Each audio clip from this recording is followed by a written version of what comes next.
বন্ধুগণ, ফুটবল টিউটোরিয়ালে সকলকে জানাই স্বাগত। আজকে আমরা চলে এসেছি ইন্ডিয়ান ফুটবলের বেশ কিছু আপডেট নিয়ে। তো চলুন না দেরি না করে শুরু করা যাক। প্রথমেই চলে আসছে কিন্তু ফেডর কার্নিচের কথায়। ফেডর কার্নিচ, যাকে কিন্তু অ্যাড্রিয়ান লুনার জায়গায় উইন্টার ট্রান্সফার উইন্ডোতে একটা শর্ট টার্ম ডিলে কিন্তু সাইন করিয়েছিল কেরালা ব্লাস্টার্স। সে কিন্তু এবারে চলে গেছে তার নিজস্ব দেশের ক্লাব এফকে কাউনো জালগিরিসে, এবং লিথুয়ানিয়ার এই ক্লাবেই সে কিন্তু এখন খেলবে। এরপর চলে আসছি কেরালার আরেকটি আপডেট। কেরালার ব্লাস্টার্সরা হচ্ছে কিন্তু 3টে আইএসএল ক্লাবের থেকে প্রীতম কোটালের জন্য কিন্তু এনকোয়ারি গিয়েছিল, কিন্তু কেরালা সেই 3টে এনকোয়ারিকেই রিজেক্ট করে দিয়েছে। এবারে প্রীতম কিন্তু গত বছর টিমে সেরকম সুযোগ পায়নি, কিন্তু কেরালার ম্যানেজমেন্টের এটা বিশ্বাস বা ভরসা, নতুন কোচের আন্ডারে কিন্তু প্রীতম ভালো গেম টাইম পাবে এবং প্রীতমকে টিমের দরকার রয়েছে, সেই জন্য কিন্তু প্রীতমকে তারা এখন ছাড়ছে না। এরপর চলে আসছে কিন্তু খালিদ জামিলের কথায়। খালিদ জামিলকে কিন্তু জামশেদপুর এফসি আরও 2 বছরের জন্য কিন্তু কন্ট্রাক্ট এক্সটেনশন করিয়ে নিয়েছে। তো এটা একটা খুব ভালো বিষয় যে ইন্ডিয়ান কোচের ওপর ভরসা রাখা হচ্ছে আইএসএলে। এরপর চলে আসছি বহু গুজবের একটা দিক, লালিয়াংজওয়ালা চাংতে। লালিয়াংজওয়ালা চাংতেকে নিতে চলেছে, ও নিতে চলেছে। মোহনবাগান তাকে 30 কোটি 50 কোটি প্রস্তাব দিয়ে দিয়েছে। বহু গুজব বেরিয়ে এসছে, কিন্তু আলটিমেটলি এটা শোনা যাচ্ছে যে, এবং কনফার্ম বলা যেতে পারে যে লালিয়াংজওয়ালা চাংতে আরও 1 বছর মুম্বাইতে থাকতে চলেছে, এবং তার সাথে কিন্তু মুম্বাইয়ের সম্পর্ক যথেষ্ট ভালো।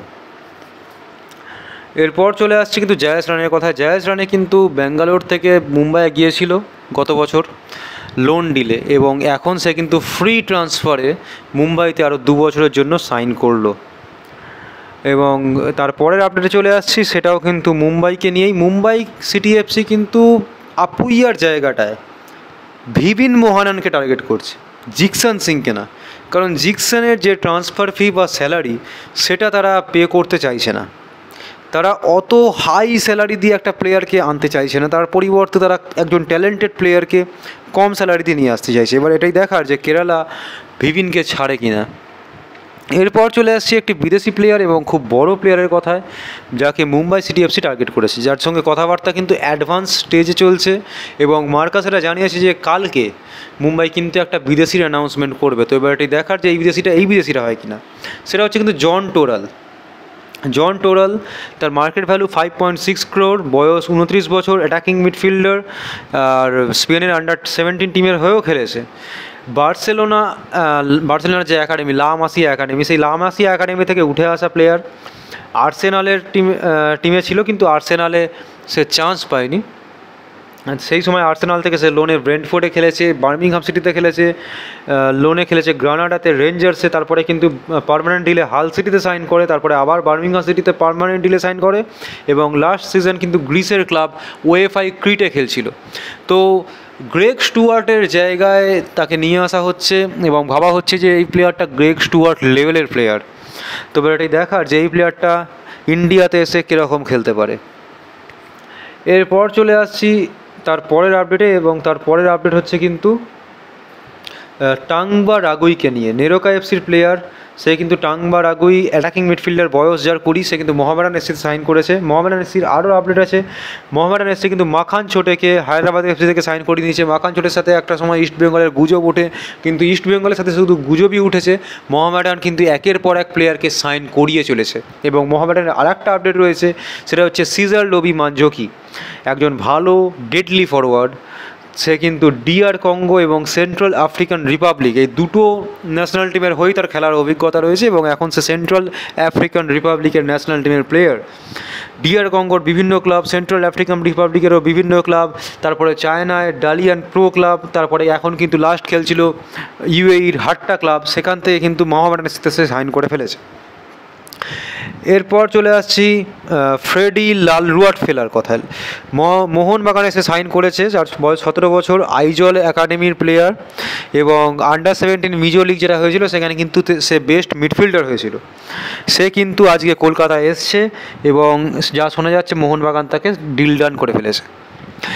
এই প্লেয়ারটার সাথেই কিন্তু আজকে কলকাতায় এসছে আপুইয়ার অ্যানাউন্সমেন্টটা এখনও হয়নি। আপুইয়া কলকাতায় আছে, তার একটা গ্র্যান্ড অ্যানাউন্সমেন্ট কিন্তু সবাই এক্সপেক্ট করতেই পারে এই সময়। এবং আপুইয়ার স্যালারি নিয়ে যে গুজবটা উঠেছিল বা ট্রান্সফার ফি নিয়ে, সেটা একটু ক্ল্যারিফাই করে দিই। আপুইয়ার ট্রান্সফার ফি কিন্তু 1.8 crore, এবং তার স্যালারি 3 crore। মানে তাকেও সেই 30 কোটি 50 কোটি দিয়ে মোহনবাগান নিয়ে আসছে না, তাকে একটা ন্যায্য মূল্যেই মোহনবাগান নিয়েছে। আর এরপর চলে আসছি ইস্ট বেঙ্গলের আপডেটে। ইস্ট বেঙ্গল কিন্তু মার্ক জোতানপুইয়াকে সাইন করে ফেলেছে এবং তাকে জোরো করে কিন্তু টিমে নিয়ে আসা হয়েছে, দ্য মাস্ক অফ জোরো করে। তো ইস্ট বেঙ্গলের মিডিয়া টিম এরকম অ্যানাউন্সমেন্ট এবং ইউনিক অ্যানাউন্সমেন্ট করতেই থাকে, এটা কিন্তু একটা মানে খুব ভালো দিক, ইস্ট বেঙ্গলের মিডিয়া টিম খুব ভালো। আর লাস্ট ইস্ট বেঙ্গলেরই আর একটা আপডেট চলে আসছে, যেটা কিন্তু একটু বড় আপডেট, নিম দর্জিকে নিয়ে। নিম দর্জি তামাং, তাকে ইস্ট বেঙ্গল সাইন করাতে পারে, এরকমই কিন্তু আপডেট বেরিয়ে আসছে। তো এবার এটাই দেখার যে নিম দর্জি তামাং ইস্ট বেঙ্গলে আসে কিনা। এফসি গোয়াতে সে খেলছিল, কিন্তু এফসি গোয়া থেকে সে এবার ছাড়তে চাইছে এফসি গোয়াকে, কারণ সন্দেশ ফিরে আসছে, সন্দেশ ফিরে আসলে তার কিন্তু গেম টাইম কমবে। তো এবার এটাই দেখার যে ইস্ট বেঙ্গলটার ডেস্টিনেশন হয় কিনা, কারণ ইস্ট বেঙ্গলের যে সেন্টার ব্যাক পজিশনটা, সেখানে কিন্তু ভালো ইন্ডিয়ান সেন্টার ব্যাকের অভাব রয়েছে। লালচুনুঙ্গার ব্যাকআপ হিসেবে হোক বা স্টার্টিংয়েও হোক, নিম দর্জি কিন্তু সেই জায়গায় ভালো পারফরমেন্স দিতে পারে। তবে এটাই দেখার যে এই প্লেয়ারটা ইস্ট বেঙ্গলে সাইন করে কিনা। তো আজকের ভিডিও ছিল এইটুকুই। ভিডিও ভালো করে ভিডিওকে লাইক করুন, শেয়ার করুন, চ্যানেলটিকে অবশ্যই সাবস্ক্রাইব করুন যাতে এরকম ভিডিও আপনারা আরও দেখতে পারেন। তো আজকের জন্য গুড বাই।